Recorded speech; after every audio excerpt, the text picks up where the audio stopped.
Tes, tes, tes.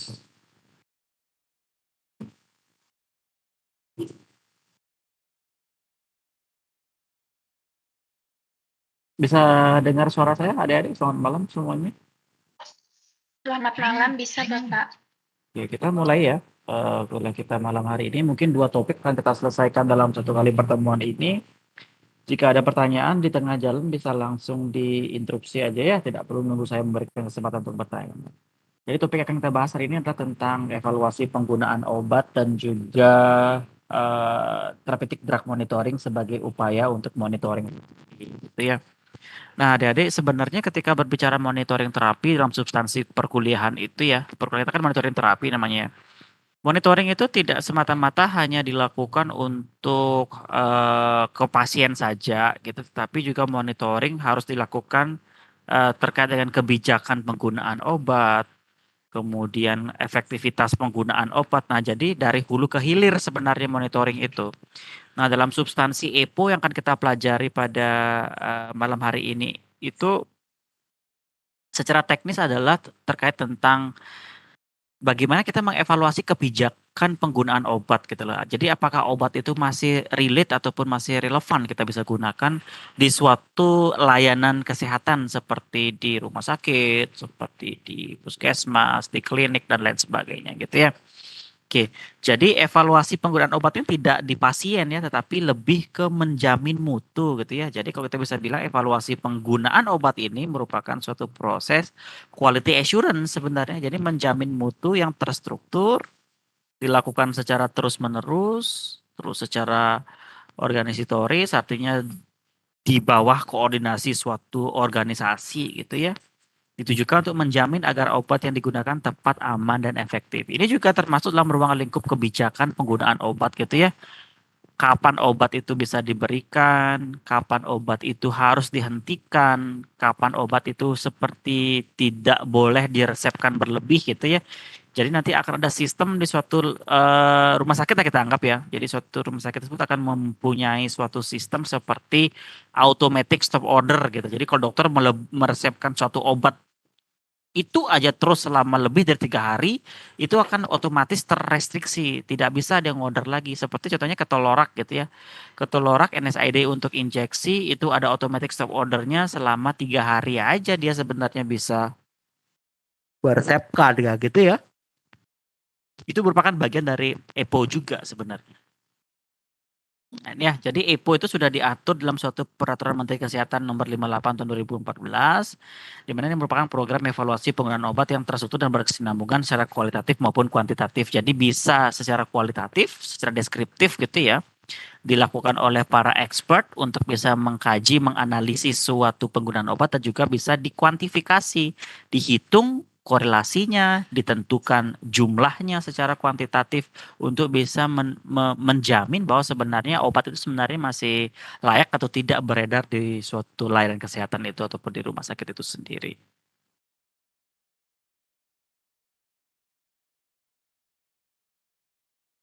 Ya, oke. Terima kasih. Justru. Oke, kita lanjut ya, Rede ya. Tujuannya pertama adalah kita harus melakukan EPO ini dengan tujuan untuk bisa mendapatkan gambaran keadaan saat ini atas pola atau pola penggunaan suatu obat. Artinya apakah itu yang tadi saya bilang ya. Jadi apakah masih relevan atau tidak penggunaan suatu obat itu gitu. Kalau memang masih relevan ya diteruskan, tapi kalau sudah tidak relevan apakah kita harus mengganti? Apakah kita harus menambahkan lagi suatu regimen dalam pathway atau kita harus mengupdate gitu loh atau mereplace gitu ya.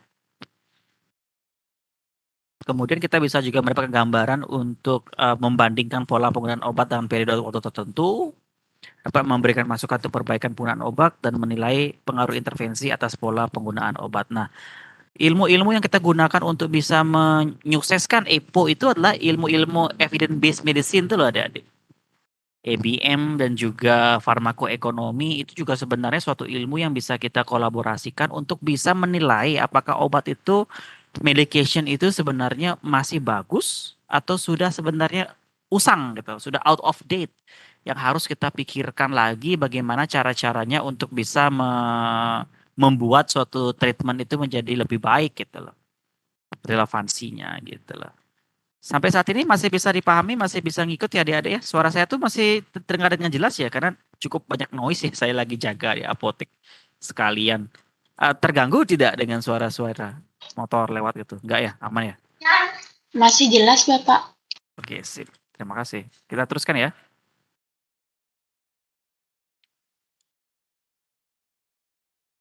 Nah, evaluasi ini bisa dalam ruang lingkup kualitatif dan kuantitatif ya.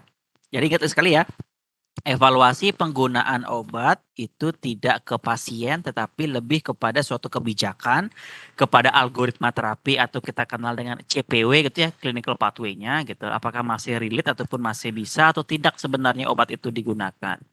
Apoteker di sini memiliki peran penting sekali untuk bisa melakukan evaluasi secara kualitatif maupun kuantitatif. Nanti kan saya kasih tahu beberapa riset kami untuk bisa melakukan praktek EPO gitu ya waktu di rumah sakit UNUD sama kakak tingkat Anda yang angkatan 19 kemarin itu ya.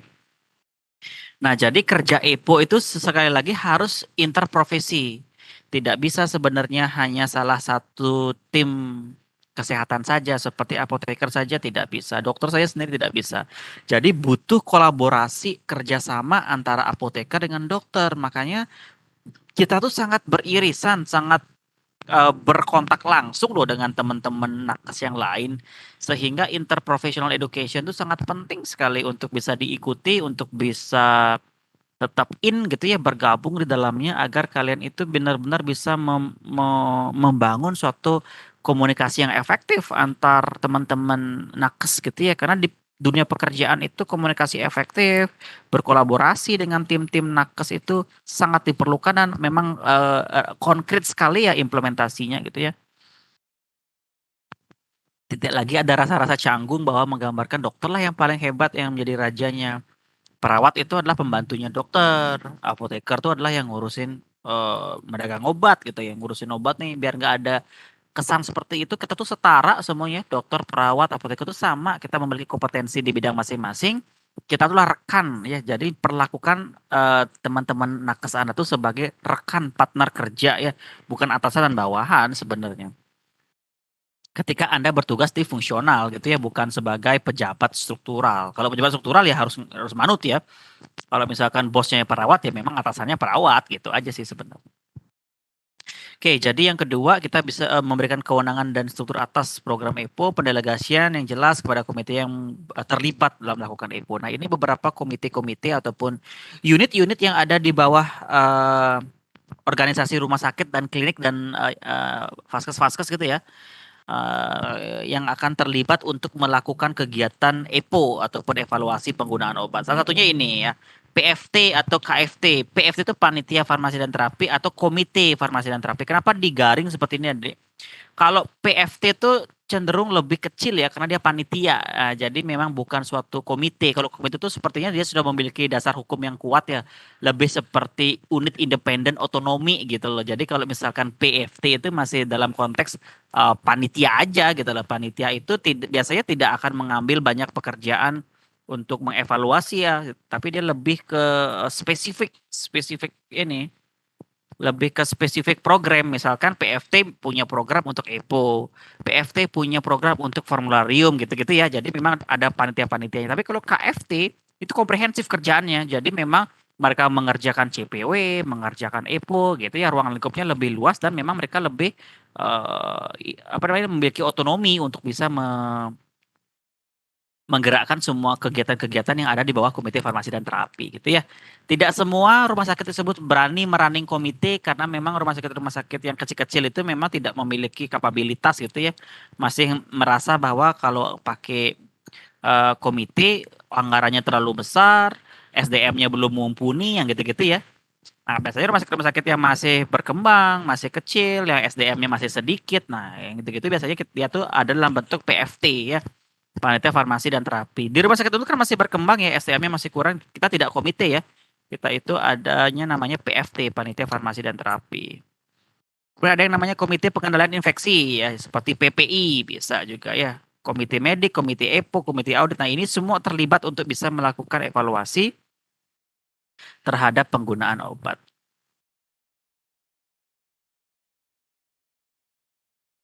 Apa saja sih program daripada EPO ya, koordinasi dengan kegiatan staf medis, mengkaji resep dokter, standar clinical pathway-nya ya, penggunaan obat yang ditetapkan, jika perlu konsultasikan kepada dokter penulis resep. Jadi jangan ragu sebenarnya ketika adik-adik nanti sebagai apoteker di rumah sakit bertugas juga untuk melakukan EPO, menemukan beberapa resep-resep dokter yang agak-agak janggal gitu ya. Misalkan terlalu banyak menambahkan vitamin ke dalam suatu regimen terapi. Penggunaan kortikosteroid yang misalkan terlalu lama dan tidak mengalami tapering penyesuaian dosis. Penggunaan antibiotika yang overuse, yang gitu-gitu ya. Pemilihan antibiotika tidak sesuai dengan step-stepnya, yang gitu-gitu juga adik-adik juga boleh ya mulai mengkritisi ataupun boleh mulai berkonsultasi terkait dengan kenapa alasan dibalik itu, kenapa dokter itu lebih mulai menulis resep-resep yang dalam kutip bisa menjadi potensi DRP gitu, penggunaan obat yang tidak tepat.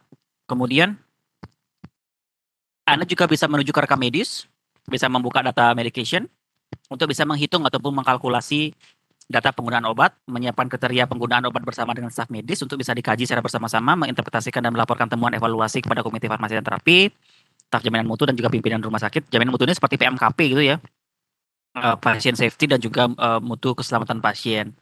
Merekomendasikan perubahan dalam kebijakan dan prosedur pengendalian penggunaan obat. Dasar dilaksanakannya EPO itu menggunakan kriteria yang dapat diukur secara objektif menilai ketepatan penggunaan obat. Sedapat mungkin kalau sudah ada standarnya, kriterianya itu digunakan untuk mengkaji. Yang kami kerjakan kemarin di Rumah Sakit Unut bersama dengan kakak tingkat Anda itu adalah melakukan evaluasi penggunaan obat terkait dengan antibiotika profilaksis untuk bedah ortopedi. Itu yang kemarin kita kerjakan ya. Jadi sudah ada standar kriterianya bahwa sebenarnya antibiotika untuk profilaksis bedah ortopedi ini pilihannya. Kemudian dokter dan staf medis memilih antibiotika apa yang realitanya. Kemudian kenapa memilih seperti itu? Bagaimana caranya mengasesmen ketepatannya? Itu sudah ada ya pakai algoritma Giessen dan juga dihitung secara kuantitatif define daily dose-nya. Jadi bisa dihitung ya rasionalitas penggunaan obat tersebut, antibiotik yang didapatkan pasien dalam hitungan 100 hari D gitu ya. Jadi bisa ditarik rata-rata bahwa sebenarnya pasien tersebut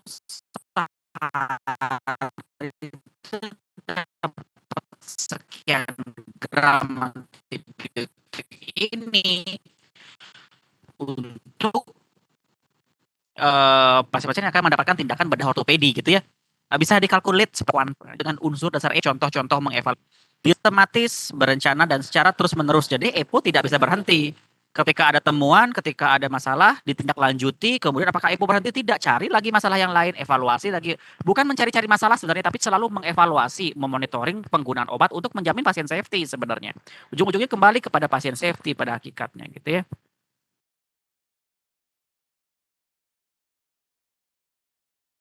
Nah, pemantauan secara terus-menerus ini bisa dilakukan secara prospektif dari sekarang diikuti ke depan atau kongruen. Kongruen itu seperti potong lintang ya. Sekarang diamati untuk selanjutnya bisa dievaluasi outcome-nya. Atau retrospektif. Retrospektif itu melihat ke belakang gitu ya, secara histori. Nah, kalau yang tadi yang mengevaluasi antibiotik itu kita gunakan retrospektif ya. Jadi kita melihat histori penggunaannya untuk kemudian kita cermati oh ada masalah tapi kedepannya nggak boleh gitu lagi gitu ya. Jadi bisa ditentukan timeline-nya. Mau sekarang dimulai untuk diamati di periode yang akan datang disebut dengan prospektif. Kongruen sekarang potong lintang ya. Sekarang untuk bisa dilihat apakah perlu ditindaklanjuti atau melihat ke belakang ataupun histori yang sudah pernah dilakukan. Resolusi suatu permasalahan dan adanya dokumentasi dan rekomendasi. Jadi dokumentasi rekomendasi dari temuan-temuan yang ada itu perlu dilakukan dan rencana tindak lanjutnya gitu loh. Nah, ini seperti kita menjamin mutu ya sebenarnya ya. Jadi tahapan-tahapan untuk melakukan quality assurance suatu tindakan medis, nanti di industri juga ada quality assurance itu pasti mirip-mirip gitu ya sebenarnya ya.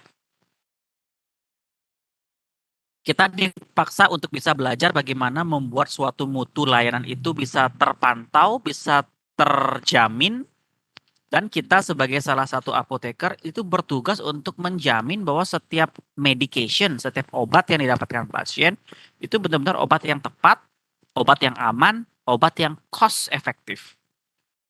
Cost efektif bukan berarti murah ya. Cost efektif itu adalah dia mengeluarkan uang sesuai dengan benefit yang paling baik gitu loh. Belum tentu uang yang tinggi yang besar kalau apa itu efektivitasnya juga tidak terlalu kuat ya bukan cost efektif gitu ya. Jadi cost efektif tidak melulu tentang harga murah, cost efektif juga tidak melulu tentang harga mahal, tetapi bagaimana uang yang dikeluarkan oleh pasien tersebut benar-benar memberikan benefit yang paling unggul gitu loh, terhadap luaran dan potensi harmfulnya yang harus paling minim.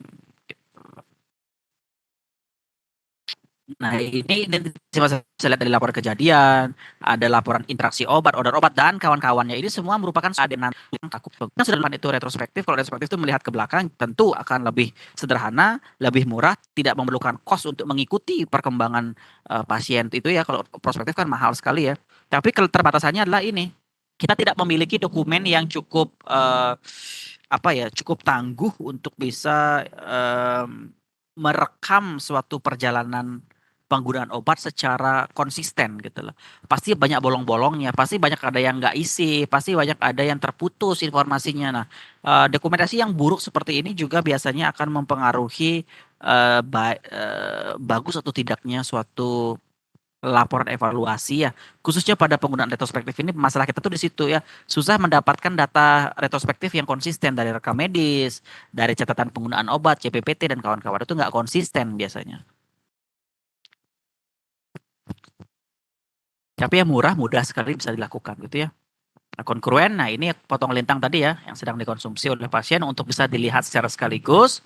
Kalau prospektif ke depan ya, jadi baru mulai dilihat ke depannya seperti apa.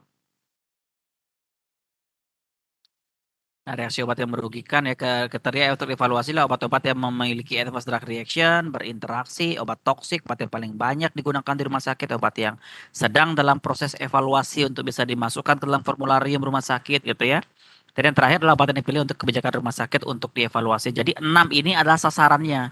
Obat-obat apa saja yang perlu mendapatkan EPO, evaluasi penggunaan obat terkait dengan kebijakan penggunaannya. Nah, jadi harus tahu kriteria penggunaan obat gitu ya untuk bisa melakukannya.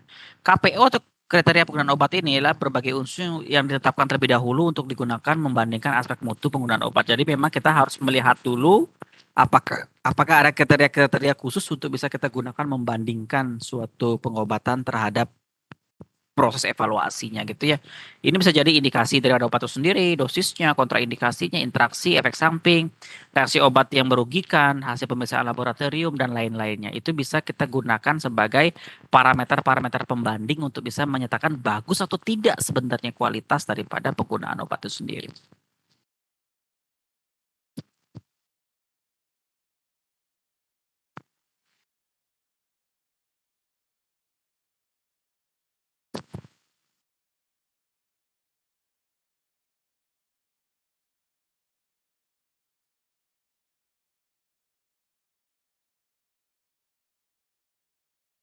Dalam kriteria penggunaan obat tersebut memang ada beberapa syarat yang harus dipenuhi ya, ya. Jadi kriteria yang digunakan untuk membandingkan itu harus objektif, relevan, absah, mutakhir, dapat diukur dan hasil yang dapat dipercaya gitu ya. Nah, ini merupakan persyaratan suatu kriteria tersebut dapat digunakan sebagai KPO. Ini contoh daripada proses EPO yang dilakukan oleh beberapa staf apoteker di rumah sakit ya. Nah, ini yang mengevaluasi penggunaan obat pada pasien balita terkena diare pada pasien rawat inap di rumah sakit X tahun 2014. Nah, dia melihat penggunaan obat anti diare pada pasien balita itu seperti apa. Ini maksud EPO ya. Jadi ini rajin ini apotekernya setelah dia melakukan EPO, biasanya EPO itu hanya untuk konsumsi internal saja, tetapi sangat baik sekali ketika dia mampu menulis publikasi ilmiah untuk bisa memberikan input kepada halayak banyak ataupun orang-orang yang sedang bertugas di EPO di rumah sakit lain untuk bisa mengikuti bagaimana mereka bekerja untuk mengevaluasi penggunaan obat. Itu kan luar biasa sekali ya. Ini contoh evaluasi penggunaan obat diare untuk pasien balita gitu ya. Nah, kalau ini evaluasi penggunaan antibiotika pada seluruh rumah sakit pemerintah di Kota Padang nih, untuk melihat antibiotika penggunaannya sebarannya seperti apa. Yang kami kerjakan, nah ini ya kemarin ya, yang mirip seperti ini, cuman ini yang sebelumnya ini yang si angkatan dari 2016 namanya Diah ya. Jadi dia yang saya bimbing kemarin untuk bisa melakukan proses EPO, yang membantu tim di Sangla untuk melakukan EPO. Tapi dia bertindak sebagai researcher ya. Jadi dia mengevaluasi penggunaan antibiotik tifoid. Nah, di rawat inap Prof Murah ya di RS Sangla dengan menggunakan metode GSEN dan ATCDDD. Yang terbaru yang baru aja selesai dikerjakan tuh yang di Rumah Sakit Unut ya, yang si Puda yang lagi angkatan Puda tuh angkatan berapa ya? Angkatan 19 ya, angkatan 19 itu saya ajak kemarin untuk terlibat di EPO di tim Komite Farmasi dan Terapi untuk mengevaluasi penggunaan antibiotika profilaksis ya untuk pasien-pasien yang akan mendapatkan bedah ortopedi. Itu juga sudah terbit publikasinya ya di JPSA, itu belum sempat saya insert ke sini. Nah, ini kontribusi apoteker sebagai salah satu pionir ataupun pentolan-pentolannya ya untuk bisa melakukan evaluasi penggunaan obat. Tentu dasar-dasar knowledge-nya Anda sudah dapatkan di S1 ini ya. Dasar research-nya, kemudian dasar Anda untuk bisa melakukan searching strategi, dasar Anda untuk bisa melakukan kajian evidence-based medicine, evidence-based practice, design studi, yang gitu-gitu merupakan salah satu dasar sehingga nanti saat Anda berkecimpung di dunia farmasi klinis untuk di rumah sakit khususnya ya, pekerjaan-pekerjaan seperti ini tuh sudah di luar kepala sebenarnya gitu ya, sangat gampang, saya tidak perlu ditakuti dan membuat Anda menjadi sangat confidence untuk bisa mempresentasikan temuan-temuan Anda di depan para kolega Anda dan Anda tuh bisa dipertimbangkan nanti sebagai salah satu tenaga kesehatan yang bisa menduduki posisi-posisi strategis gitu loh ya. Jadi apoteker-apoteker tersebut harus mulai muncul sekarang ke permukaan, jangan mengkop saja di belakang layar gitu ya. Karena Anda memiliki kompetensi, latih asah kompetensi itu menjadi spesialisasi gitu ya. Kalau memang teman-teman di sini sudah memutuskan untuk mengambil mata kuliah ini kan berarti sudah ketahuan ya bidang minatnya itu adalah farmasi klinis. Jadi didalami aja dunia ini karena farmasi klinis itu tidak sedikit maksud saya itu tidak ilmu yang tidak statis gitu ya, itu dinamikanya luar biasa. Anda akan punya kesempatan belajar seumur hidup tentang dunia ini, Anda akan berkecimpung di dunia ini dan Anda akan menjadi expertise ataupun menjadi ahli langsung gitu ya. Karena keterlibatan Anda terus di bidang ini tanpa Anda sadari Anda pun akan menjadi expert nanti gitu loh. Akan menjadi suatu tenaga kesehatan yang ahli di bidang ini gitu loh. Oke, jadi ini yang bisa saya sharing terkait dengan evaluasi penggunaan obat yang memang realistik sekali implementasinya yang bisa kita gunakan di rumah sakit ya, karena peraturan Menteri Kesehatan tentang standar pelayanan kefarmasian di rumah sakit, salah satu tugas seorang farmasi klinis adalah melakukan evaluasi penggunaan obat. Ini pun juga masuk ke dalam standar akreditasi nasional rumah sakit itu loh yang Starkes namanya sekarang ya. Bab PKPO, pelayanan obat dan pelayanan kefarmasian, itu ada substansi yang membahas seberapa sering apoteker terlibat untuk melakukan kajian evaluasi penggunaan obat gitu loh. Ya.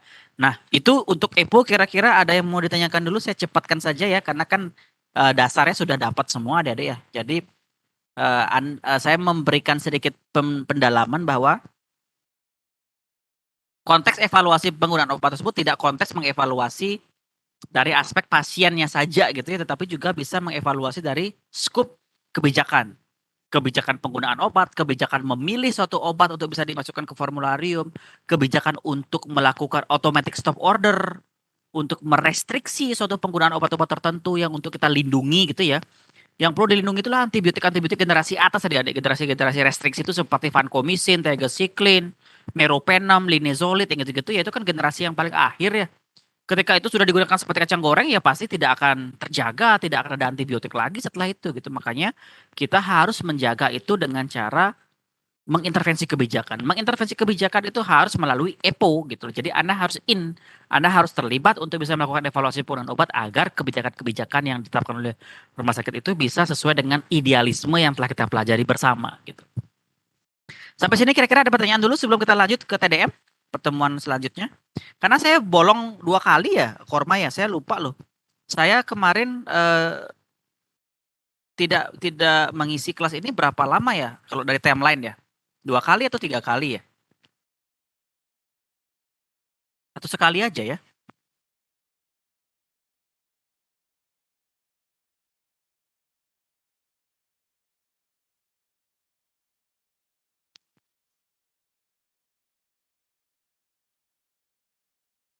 Tidak ingat ya?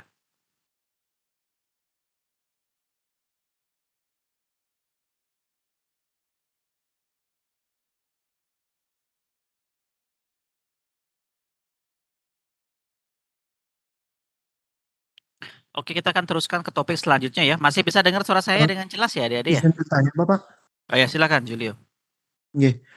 Terima kasih Bapak atas kesempatannya. Di sini saya izin bertanya dua pertanyaan, Pak. Yang pertama, terkait dengan penggunaan antibiotik yang tidak terkontrol di masyarakat. Nah, semisal ada kasus seperti ini, Bapak. Untuk misalkan ada pasien A itu sebelumnya pernah sakit dan berobat ke dokter satu. Nah, di dokter satu itu dia mendapatkan misalkan antibiotik golongan profilaksis seperti apa namanya? Apa lupa saya namanya, ciprofloxacin misalnya seperti itu. Dia mendapat golongan biotik ciprofloxacin kemudian, obatnya itu habis untuk, apa namanya, yang, dari dokter yang pertama. Nah kemudian pasien ini kambuh lagi beberapa hari kemudian dia kambuh lagi, namun dia tidak pergi ke dokter yang pertama misalkan karena, mmm, tidak maksudnya tidak ada di luar kota gitu, di luar jangkauan untuk dokter yang sebelumnya, dan dia pergi ke dokter yang lain. Terus mendapatkan obat yang, berbeda seperti yang sebelumnya. Jadi tidak, sama dengan dokter yang sebelumnya untuk rekomendasi obat yang diberikan oleh, dokter yang kedua pada pasien tersebut. Terus, pasien tersebut misalkan, datang ke apotek untuk apa namanya, menebus obat yang kedua. Nah, untuk kasus yang seperti itu bagaimana kita mengontrol apakah pasien itu sudah mendapatkan obat yang tepat untuk, penyakitnya dan bagaimana caranya kita mengontrol. Terus pertanyaan yang kedua adalah kasus, pasien-pasien yang menggunakan obat-obat golongan kortikosteroid jangka panjang. Nah, terkadang, di masyarakat terdapat pasien-pasien yang menggunakan misalkan obat-obat dexamethasone ataupun methylprednisolone jangka panjang untuk menurunkan, nyeri.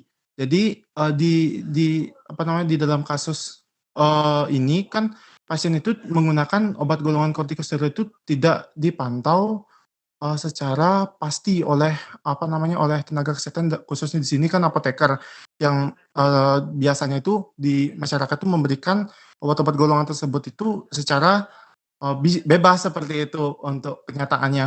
Nah, semisal, pasien tersebut, sebelumnya menggunakan misalkan, golongan kortikosteroid apa namanya, tidak terkontrol itu bagaimana, kita memantaunya dan memastikan misalkan menghimbau untuk pasien tersebut itu untuk, berhenti untuk menggunakan kortikosteroid tersebut serta, bagaimana caranya kita memberitahu apa namanya, apakah kita bisa memberitahu apakah pasien itu, bisa menurunkan misalkan kita yang menghimbau pasien itu untuk men-tapering dosisnya dan bagaimana caranya untuk men-tapering dosisnya untuk obat kortikosteroidnya, seperti itu, Bapak.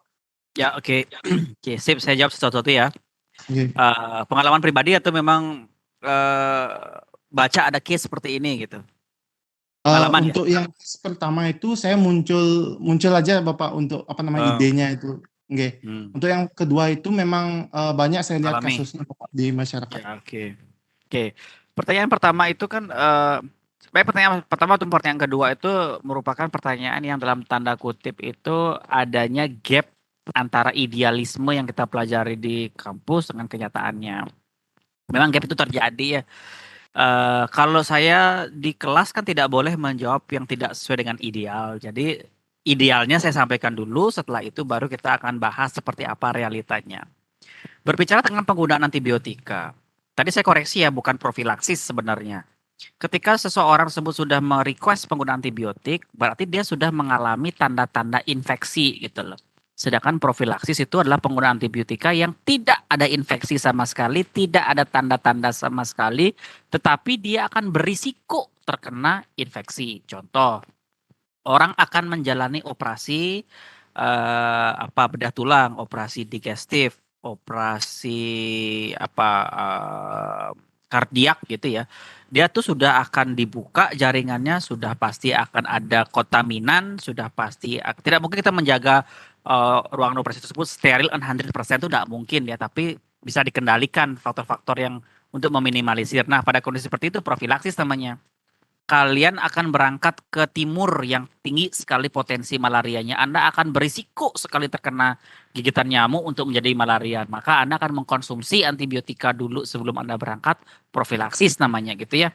Tapi kalau sudah sakit, sudah demam, sudah radang, sudah menggunakan obat simptomatis dalam waktu yang 3 hari, 4 hari tidak membaik, ada tendensi kecurigaan infeksi, penggunaan antibiotik itu disebut dengan istilah empirical use gitu ya. Secara ideal adik-adik, empiris itu, antibiotik empiris itu artinya antibiotik yang digunakan untuk sementara menekan pertumbuhan bakteri yang dicurigai. Ini pasien ini sebenarnya infeksi saluran nafas nih.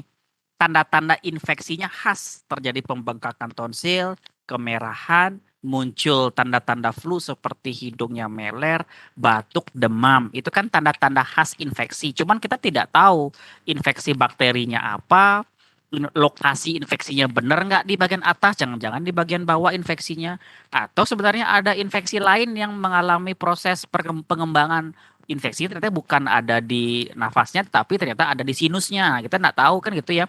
Nah, sebelum tertegakkan diagnosisnya, itu kita boleh berikan antibiotika empiris. Bukan kita ya, dokter. Apoteker tidak boleh memberikan antibiotika secara idealis karena semua antibiotika oral, bukan topikal ya, oral use itu tidak diperkenankan diserahkan, tidak ada dalam daftar obat wajib apotek, tidak boleh dilayani di komunitas, tidak boleh dilayani di instansi farmasi tanpa prescribing.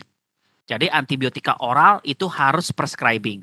Dokter akan meresepkan nih, daripada tanda-tanda infeksi ini menyebar lebih luas menjadi sepsis, maka saya kasih dulu antibiotika generasi atas. Bukan atas ya, generasi wide namanya. Generasi pertama, generasi yang broad spektrum, spektrum luas bisa menghajar bakteri gram positif, gram negatif, aerob, anaerob gitu ya. Seperti amoxicillin clavulanat, kemudian beberapa cephalosporin gitu ya, seperti cefixim yang gitu-gitu itu kan ada tuh pilihan-pilihan antibiotika yang dalam tanda kutip itu adalah antibiotika yang diperbolehkan untuk kategori empirical use. Saya kasih lihat aja ya biar adik-adik itu ada bayangan sebentar. Saya kasih obat yang sesuai dengan yang di Kemenkes ataupun di PPAB RS Unut lah ya, salah satu contohnya ya. Saya carikan biar bisa memahami secara komprehensif. Bukan FRS ya, farmakoterapi terapan. Di mana ya saya taruh itu ya? PPAB sebentar.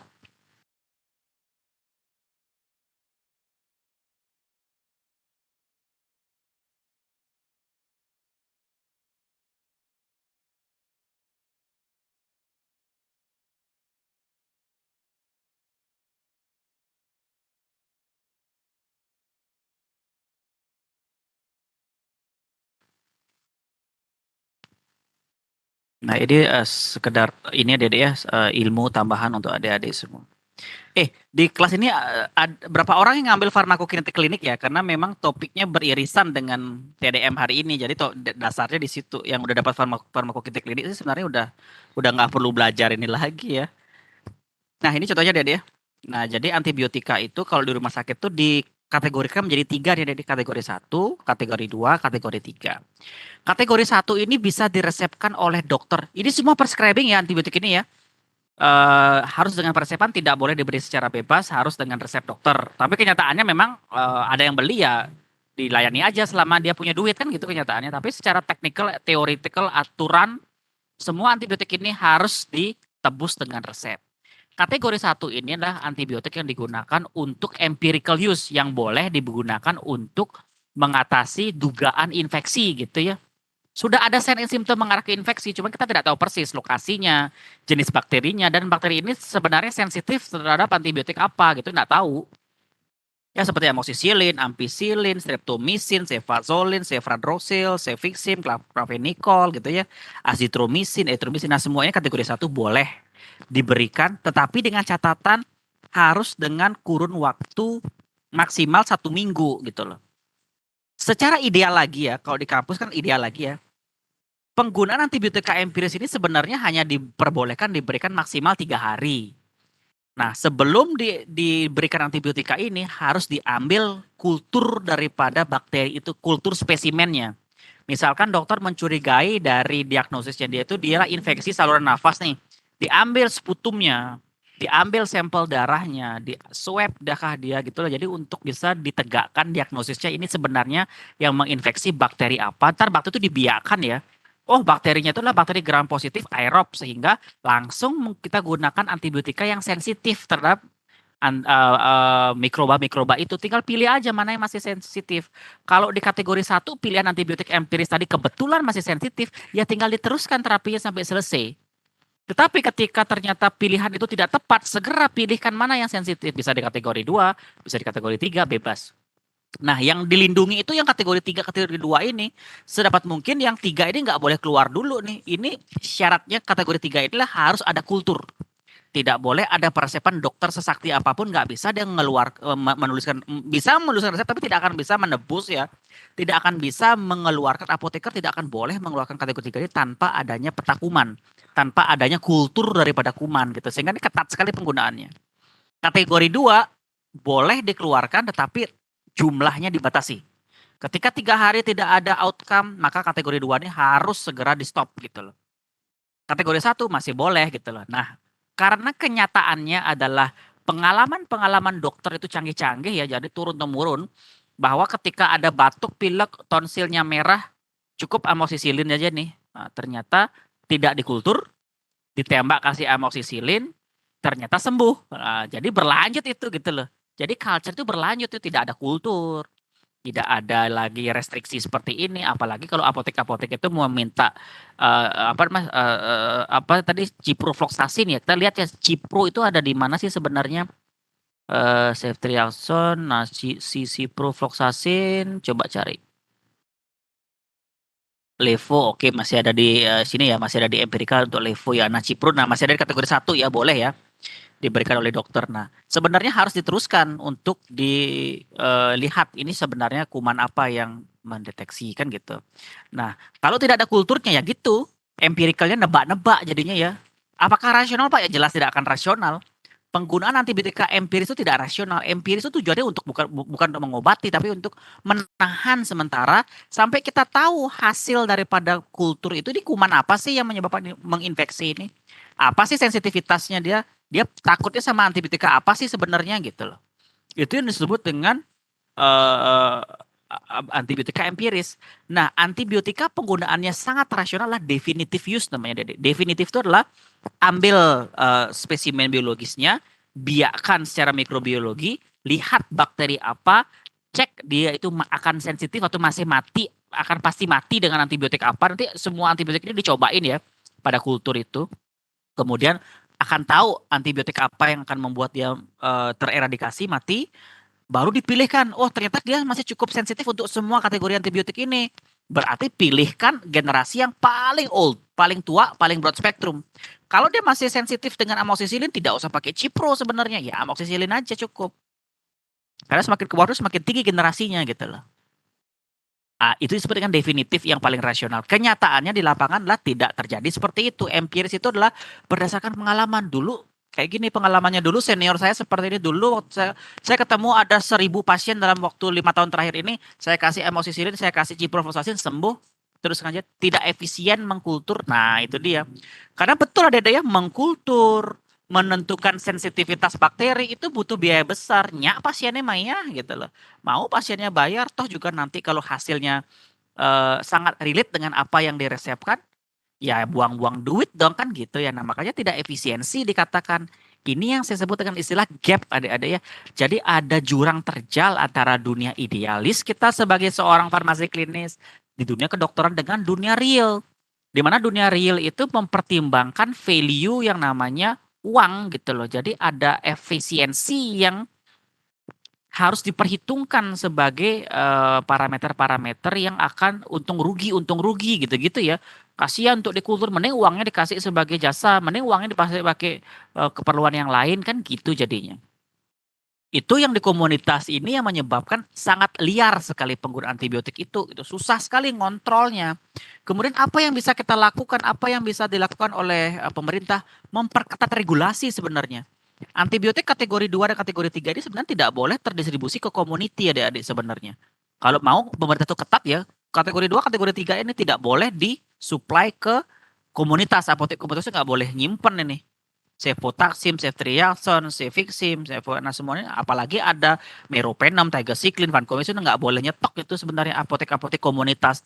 Dia hanya boleh di stok oleh layanan kesehatan seperti rumah sakit dengan tipe B misalkan dengan jumlah pasien subspesialisnya banyak gitu loh.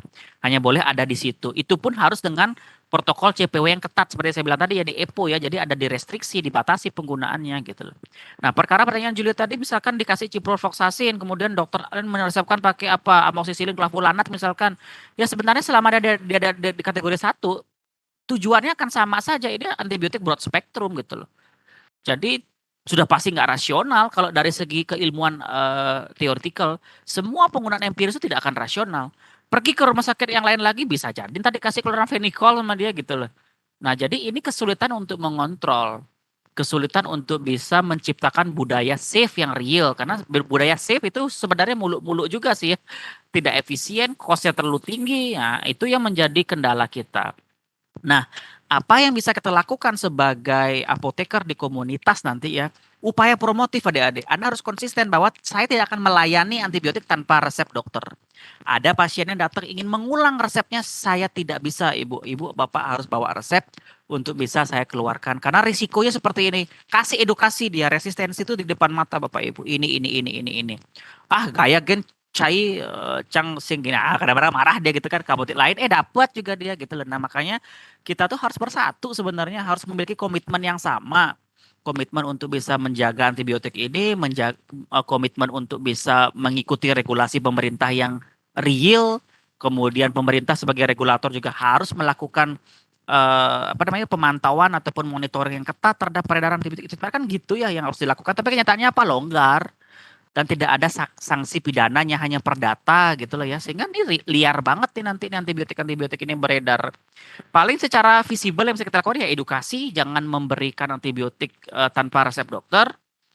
Adapun resep dokter untuk keperluan empiris yang tidak ada petakumannya, nggak mungkin di komunitas ada petakuman ya, yaitu empirical use, ya berarti Anda itu hanya memiliki kapabilitas untuk menjaga pasien ini agar benar-benar menggunakan obat ini sampai habis, kemudian mengenali secara dini potensi efek samping yang muncul, kapan dia harus kembali kontrol, itu paling tidak Anda harus mengedukasi itu. Paling itu aja yang bisa kita lakukan sebenarnya gitu loh.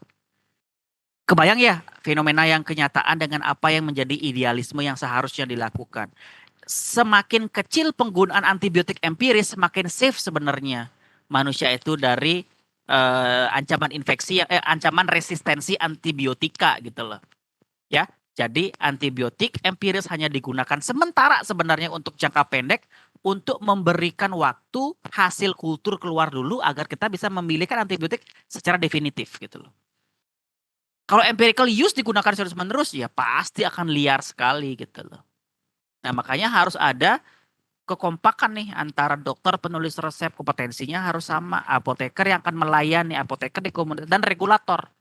Selama ini masih belum sinkron, selama ini masih terusik oleh kepentingan uang, kepentingan ujung-ujungnya duit gitu ya, itu memang agak sulit kita mengontrol gitu ya. Tapi kita kan masih berharap ya, kita masih punya sececah harapan dari kalian-kalian ini generasi-generasi yang tercetak nanti sebagai kaum idealisme, kaum yang sebenarnya tidak hanya mementingkan uang ya di atas segala-galanya gitu ya, tetapi juga memperhatikan aspek-aspek gini ya apa tuh humanity gitu karena kan ini kita wariskan karena cucu loh sebenarnya kan diwariskan nanti kalau memang ada manusia populasinya banyak nanti sebagai keturunan kita dia tuh nggak akan bisa menikmati ini nanti ya masih sensitif antibiotik ini gitu loh. Pengembangan antibiotik jelas akan mahal dan lambat. Bakteri menjadi resisten akan jauh lebih mudah dibandingkan pengembangan itu. Makanya males meneliti antibiotik itu. Pertama, dia lebih mudah dibuat resisten. Yang kedua, biaya cost-nya produksinya dan risetnya sangat tinggi sekali gitu loh. Makanya Bu Ari salah satu dosen kita itu concernnya adalah mengembangkan antibiotik dari bahan alam gitu ya. Jadi beliau percaya sekali bahwa Tuhan itu sudah menyiapkan konsep balance. Ada bakteri resisten, pasti akan ada sumber dari alam yang akan menjadi opposite-nya gitu loh, yang akan menjadi lawannya. Makanya dia cari terus itu, dia teliti terus itu bahan-bahan dari alam untuk bisa sebagai kandidat antibiotik sampai ke jamur-jamur endofit itu mungkin kalau dia tahu ya. Endofit itu jamur-jamur yang diam di bawah-bawah daun dari suatu pohon yang lembab-lembab gitu-gitu tuh loh. Itu diekstraksi, dilihat potensi antibiotiknya. Walaupun memang belum terlihat powerful gitu ya, tapi dia senang sekali mencari-cari gitu. Dan saya sangat appreciate ya, Bu Ari itu sudah mendedikasikan ilmu hidupnya untuk riset aja gitu loh. Difokus di bidang antibiotika dari bahan alam. Itu saya appreciate beliau. Beliau kan mau berangkat lagi ya postdoktoralnya ya ke Amerika, ke Oregon, yang ngembangin antibiotik ini juga gitu loh. Nah, adik-adik bisa berkecimpung di dunia sains seperti itu, atau Anda sebagai praktisinya, sebagai farmasi klinisnya yang mengawal di lapangan agar pasien kita tuh terwell educated, kita memegang peran untuk bisa meregulasi penggunaan itu sampai nanti yang kaum-kaumnya Bu Ari ini bisa menemukan sesuatu untuk bisa kita manfaatkan di dunia praktis gitu. Sampai sini kebayang ya Juli ya? Kebayang, Ada Pak. pertanyaan? Ya, ada yang tidak puas atau ada yang belum terjawab Saya ya? puas untuk pertanyaan pertama, Pak. Ya, oke. Pertanyaan kedua terkait dengan kortikosteroid ini problemnya yang sama ya. Kortikosteroid itu obat keras, obat yang sebenarnya tidak boleh didapatkan oleh pasien tanpa ada histori penggunaan yang khusus, tanpa ada prescribing. Secara idealis kan sebenarnya pasien tidak akan mungkin bisa mendapatkan kortikosteroid tanpa resep seharusnya. Tapi kenyataannya ya seperti kacang goreng kan gitu kan. Ini yang merupakan jembatan lagi ya kalau kita ngomong idealisme ya apoteker tidak boleh melayani dexamethasone, methylprednisolone, apa lagi namanya prednison yang gitu itu nggak boleh keluar tanpa ada prescribing ataupun kalau ada dalam daftar wajib apotek itu digunakan secara restriksi, jumlahnya dibatasi, ada indikasi yang sudah pernah dilaporkan sebelumnya dan apotek itu pernah melayani itu pun jumlahnya terbatas sampai dia harus kontrol gitu loh. Ya, dokter pun harus tahu sebenarnya ketika pasien tersebut memiliki problem-problem untuk menggunakan kortikosteroid jangka panjang ya seperti rheumatoid arthritis, osteoartritis itu kan nyeri sendi ya. Kemudian untuk yang autoimmune disease seperti SLE gitu ya, multiple sclerosis yang gitu-gitu kan merupakan pasien-pasien yang membutuhkan imunomodulator juga ya di samping antiinflamasi ya, imunomodulator jangka panjang. Maka dari itu sudah harus dipertimbangkan sebenarnya pasien ini hanya boleh mendapatkan kortikosteroid dalam setahun ini harus dititrasi, di tapering on atau off, atau kita beralih ke agen-agen lain yang non kortikosteroid sebenarnya. Ada pilihannya namanya DMARD ya. Drug modifying anti rheumatoid drugs itu ada agen biologisnya dan juga ada agen sintetisnya. Agen biologis pun juga bisa menjadi pilihan ya seperti misalkan tumor necrotic factor inhibitor yang spesifik gitu loh. Jadi kita tidak harus bermain di kortikosteroid sebenarnya jangka panjang. Orang-orang dengan memiliki keluhan nyeri sendi kronis seperti rheumatoid arthritis, osteoartritis ataupun yang memiliki problem dengan autoimunnya itu harus dikontrol dengan DMARD sebenarnya. Jadi kortikosteroid itu hanya digunakan sebagai bridging terapi ataupun terapi yang menjembatani. Karena kita tahu penggunaan DMARD itu tidak instan ininya ya onsetnya ya. DMARD itu sekarang pakai seminggu lagi baru muncul onsetnya. Nah, sekarang untuk bisa menjembatani waktu bereaksinya DMARD harus ada nih anti nyeri, anti inflamasi di tengah-tengah menuju ke hari ke-7 ini. Apa itu NSAID dan dexamethasone ataupun yang kortikosteroid gitu loh. Nah, kalau kortikosteroid ini pakai cuma seminggu, 3 hari, 5 hari itu tidak perlu ditapering, tidak perlu dititrasi sebenarnya. Yang perlu dititrasi itu ketika sudah 3 bulan, 6 bulan, setahun itu baru tidak boleh stop mendadak. Harus diturunkan perlahan, ditapering pelan-pelan sampai benar-benar nol. Ya dari dosis yang awal diturunkan menjadi 3/4-nya, setengahnya sambil terus diamati perubahan-perubahannya dan sampai replacementnya yang menggantikan kortikosteroid itu sudah in gitu loh. Seperti agen-agen DMARD. Nanti Anda akan melihat farmakologi obat-obat DMARD ya, seperti methotrexate yang gitu-gitu loh ya. Methotrexate, kemudian infliximab yang gitu-gitu loh. Obat-obat yang drug modifying anti rheumatoid drugs itu khas sekali ya. Jadi dia potensial menghambat beberapa mediator inflamasi yang dikeluarkan oleh si sitokin-sitokin dari sistem imun kita yang proinflamasi itu loh. Tetapi khasnya dia adalah dia baru memunculkan onsetnya untuk bisa menginhibisi permanen gitu loh. Itu setelah 1 minggu gitu loh. Nah itu yang paling sering terjadi memang. Itu memang terjadi. Makanya dikatakan corticosteroid dan NSAID is not for long use, tapi just for the bridging terapi aja gitu loh. Terapi penjembatan nih. Kenyataannya yang masih pakai dexamethasone jangka panjang itu masih banyak ya sebenarnya masih udah out of date gitu loh ya. Karena kan kita sudah punya Dmart. Mungkin dulu nggak ada Dmart makanya ada cuma itu yang nggak ada pilihan lain lagi gitu ya. Tapi sekarang sudah ada di Dmart dengan agen biologi ya jadi itu lebih baik dipertimbangkan dibandingkan menggunakan dexamethasone jangka panjang gitu ya. Apa yang harus dimonitor daripada penggunaan dexamethasone ataupun corticosteroid jangka panjang? Pertama sudah pasti hiperglikemia.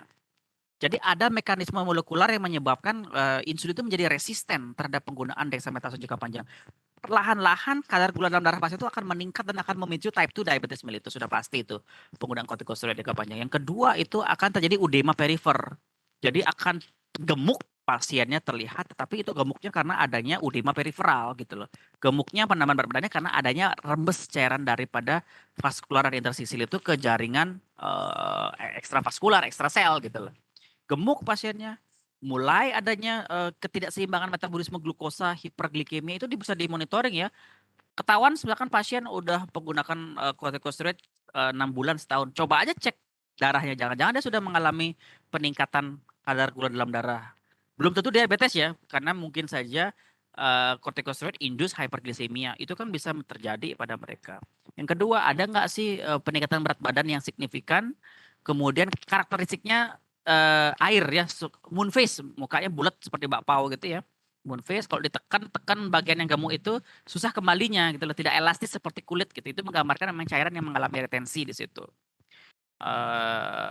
Apalagi ya ginjal, kemudian jantung, kemudian peptic ulcerosis atau gastritisnya ada. Nah, itu merupakan komponen-komponen yang wajib dimonitoring pada pasien-pasien yang menggunakan kortikosteroid jangka panjang. Tapi sarankan saja sebenarnya dia untuk konsultasi langsung ke subspesialis. Misalkan dia punya problem tulang ya langsung dengan reumatologinya, jangan lagi ke penyakit dalam gitu ya. Jadi langsung ke spesialis tertentu.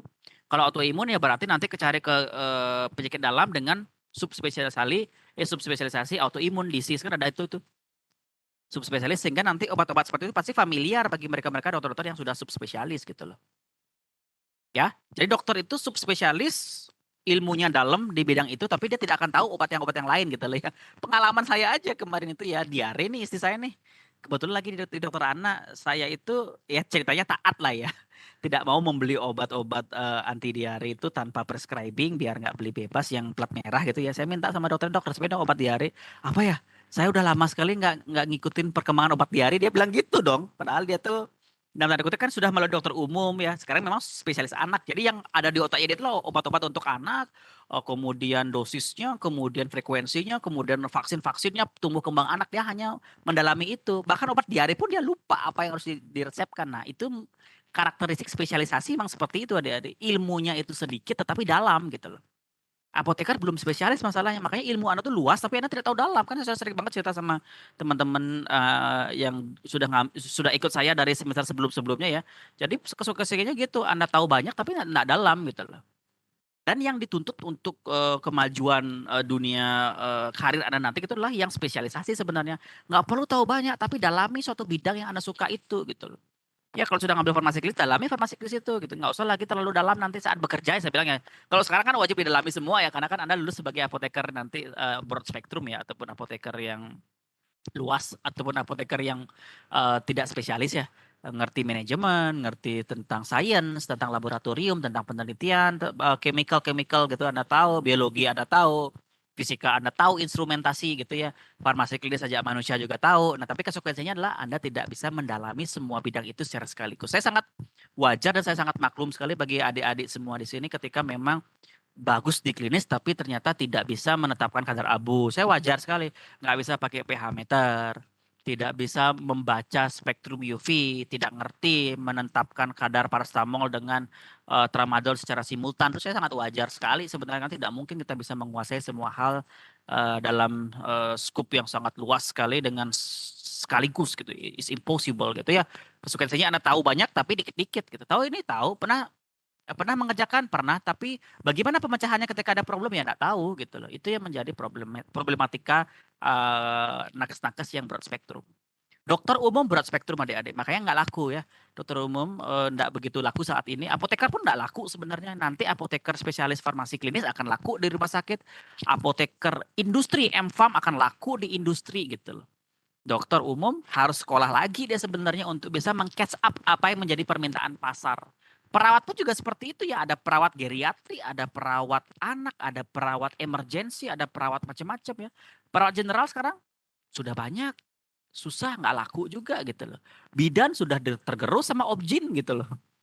Nah itu sadar tidak sadar perkembangan dunia daripada kesehatan itu sangat improve yang sangat luas yang menuntut Anda menjadi spesialisasi. Maka dari itu jangan cukup puas dengan apoteker, saya sarankan Anda untuk studi lanjut lagi. Pikirkan lagi studi lanjut Anda setelah Anda lulus apoteker gitu ya, tidak harus segera. Tapi Anda harus memikirkan, saya itu suka farmasi klinis, berarti saya harus masuk FarmClean setelah ini. Perkara nanti saya mau mengalami dunia kerja dulu, terserah ya mau setahun 5 tahun kerja dulu nanti masuk S2 lagi ya harus itu ya wajib menurut saya itu ya.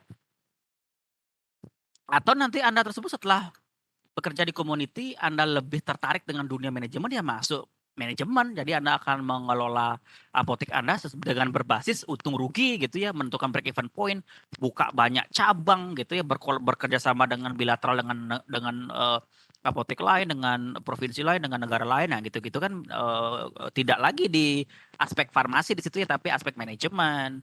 Kemudian kerjasama bilateral misalkan, nah gitu-gitu kan beda lagi. Tapi harus spesialisasi. Anda harus masuk ke jenjang ilmu berikutnya gitu ya. Entah nanti mau jadi master farmasi, mau jadi master farmasi klinis, farmasi science, atau mau menjadi master manajemen, atau mau jadi master ekonomi bisnis gitu ya. Mau masuk MBA setelah ini ya saya sangat dukung sekali Anda melanjutkan lagi studinya setelah apoteker gitu loh. Ya, saya rasa itu yang bisa saya sampaikan. Ada lagi enggak pertanyaan sebelum kita lanjut?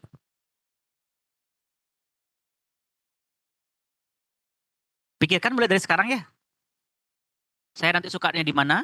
Kalau memang adik-adik tidak tahu nih, aduh saya belum ketemu Pak, asalnya farmasi klinis ini sementara aja karena saya melihat bahwa ada ladang klinis saja di Bali, nggak ada industri yang masif di Bali, yang banyak itu hanya rumah sakit, klinik, pemerintahan pun juga nakes-nakes itu kan ngomongin layanan ya, pelayanan aja ya saya ngambilnya klinik gara-gara itu, ya nggak apa-apa. Tapi setelah apoteker Anda kerja dulu, rasakan dulu dunia kerja, Anda bisa lompat-lompat dulu selama setahun, 2 tahun, 3 tahun cari pengalaman, mau di apotek, mau di rumah sakit, mau di industri, mau di PBF, mau di spa, mau di bahan alam, sampai Anda ketemu benar-benar passion dan membuat Anda bekerja itu tidak menyakitkan.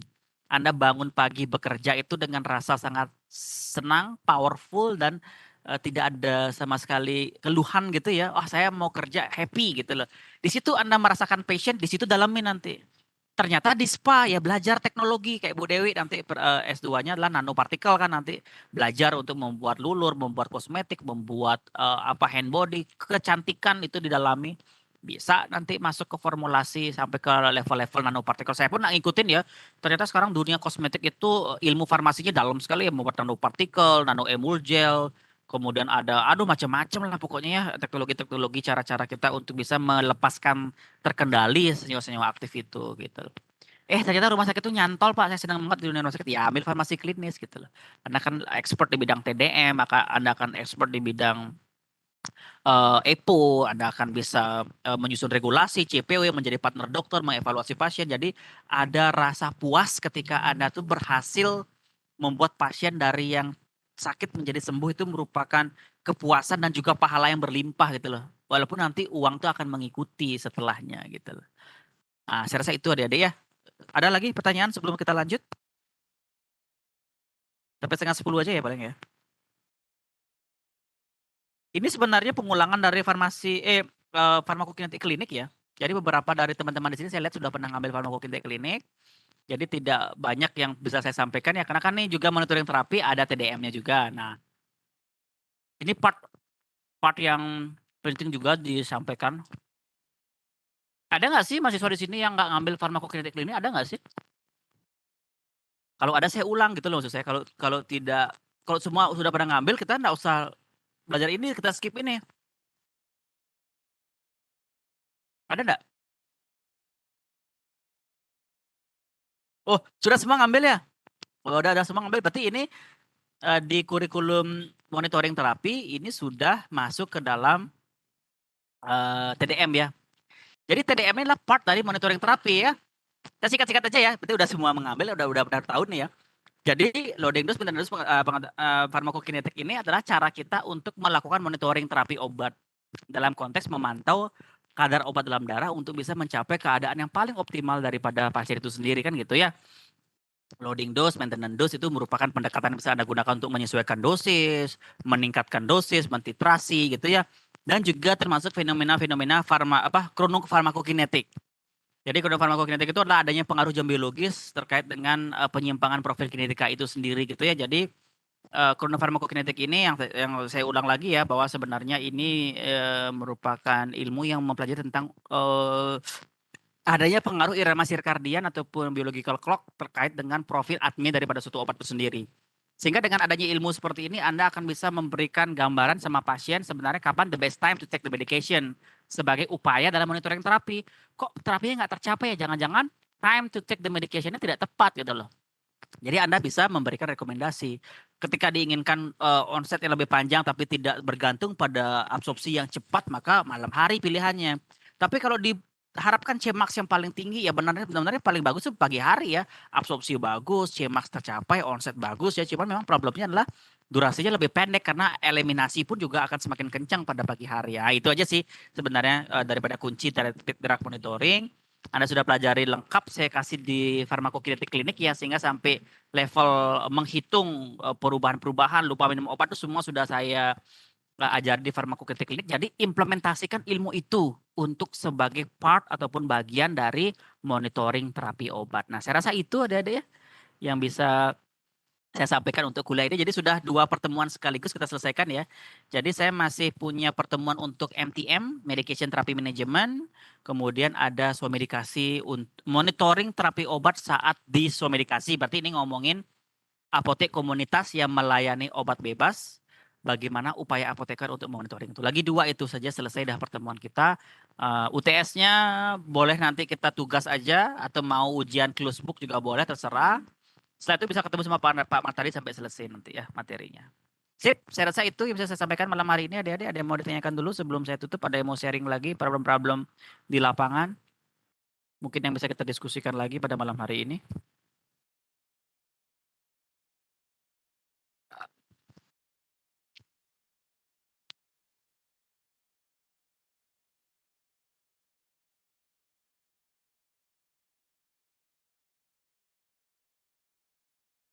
Cukup? Oke, kalau cukup saya tutup perkuliahan kita pada malam hari ini ya. Jadi nanti next ketemunya kita akan ketemu untuk bahas medication therapy management, medikasi itu 2 kali, dan juga bagaimana memonitoring pasien-pasien yang bersomedikasi itu gitu ya. Kalau somedikasi cenderung lebih safe ya Dede ya, karena memang obat-obat yang digunakan adalah obat-obat OTC gitu, obat-obat yang bebas terbatas gitu ya. Memang sangat jarang sekali ditemukan efek samping serius terhadap penggunaan obat-obat yang somedikasi. Cuman kita perlu monitoring ya, monitoring itu adalah upaya kita untuk menjamin bahwa kualitas somedikasi kita tuh bagus sama pasiennya gitu lah. Sip. Silakan, tadi ada yang buka mic, ada yang mau ditanyakan? Terkait jadwal, terkait dengan apa, boleh ya sebenarnya ya. Nggak harus ke topik ini kok. Ada di antara kalian yang sudah mulai ini ya? Sudah mulai nyusun proposal, sudah ada ya? Saya belum sempat ketemu sama ini loh. Belum ya? Ya santai dulu ya. Masih ada waktu. Oke, kalau tidak ada lagi yang ditanyakan, saya tutup perkuliahan kita pada malam hari ini. Terima kasih perhatiannya. Selamat malam semuanya.